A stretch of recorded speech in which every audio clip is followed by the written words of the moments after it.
Okay. ఈరోజు మన experiment ఏంటంటే, అసలు మన మొబైల్ టిల్ట్ చేసినప్పుడు అంటే ఇలా వంపినప్పుడు అసలు దానికి ఎలా తెలుస్తుంది? మనము ఆహ్, ఫర్ ఎగ్జాంపుల్ యూట్యూబ్‌లో వీడియో చూసినప్పుడు ఇలా చూస్తున్నప్పుడు ఇలా వస్తుంది.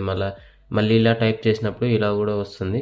సో, అసలు అలా ఎలా జరుగుతుందనేది ఈరోజు చూద్దాం ఒక చిన్న ఎక్స్‌పెరిమెంట్‌తో.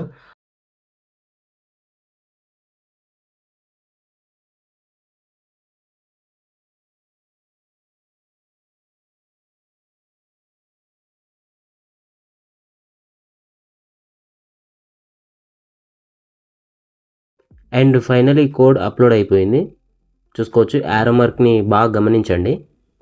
దీన్ని ఒక మొబైల్ లాగా అనుకోండి. కొంచెం కనెక్షన్ లూజ్ ఉంది. అప్పుడప్పుడు పోవచ్చు. చూడండి ఇప్పుడు రైట్ సైడ్ టిల్ట్ చేసినప్పుడు యారో కూడా రైట్ సైడ్ చూపిస్తుంది. అది ఏం పెద్దగా టైం కూడా తీసుకోవట్లేదు. ఇన్‌స్టాంట్‌గా చూపిస్తుంది. అండ్ అప్ సైడ్ అన్నప్పుడు అది కూడా అప్ సైడ్ చూపిస్తుంది. దాన్ని ఒక మొబైల్ లాగా అనుకోండి. ఈ బ్రెడ్ బోర్డ్ అండ్ ఈ కనెక్షన్ మొత్తాన్ని. ఆహ్, మళ్ళీ డౌన్ సైడ్ అంటే అది మళ్ళీ చూపిస్తుంది. ఇది గ్రావిటీ రిలేటెడ్‌గా పనిచేస్తుంది. అండ్ దాని ఆధారంగా ఇది వర్క్ అవుతుంది. మన మొబైల్‌లో గూడా ఇదే సేమ్ సెన్సార్ ఉంటుంది.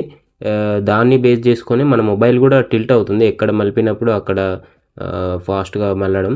అండ్ యూట్యూబ్‌లో వీడియో చూస్తుంటా, ఇంకెక్కడైనా వీడియో చూస్తున్నప్పుడు మనము ఏ ఏ సైడ్ మ టిల్ట్ చేస్తే ఆ సైడ్ వస్తుంది వీడియో. సో, సేమ్ సెన్సార్ ఉంటుంది. కాకపోతే మొబైల్‌లో చాలా చిన్నగా ఉంటుంది. ఇప్పుడు ఇది చాలా పెద్దగా ఉంది ఇక్కడ చూసుకుంటే. బట్ మొబైల్‌లో చూసుకుంటే మనకు కనిపించదు గూడా. మదర్ బోర్డ్ పైనే ఉంటుంది. చాలా చిన్నగుంటుంది. ఈ ఎక్స్ అండ్ వై యాక్సిస్ వీటిని ఆధారంగా బేస్ చేసుకొని అది అలా వర్క్ అవుతుంది. బాగా గమనించండి యారో మార్క్. నేను ఎలా టిల్ట్ చేస్తే అలా టిల్ట్ అవుతుంది arrow mark. And have a good day. Next వీడియోలో మళ్ళీ కలుసుకుందాం. ఏదైనా వీడియో కావాలంటే కామెంట్‌లో సజెస్ట్ చేయొచ్చు. ఓకే. ఉంటాను.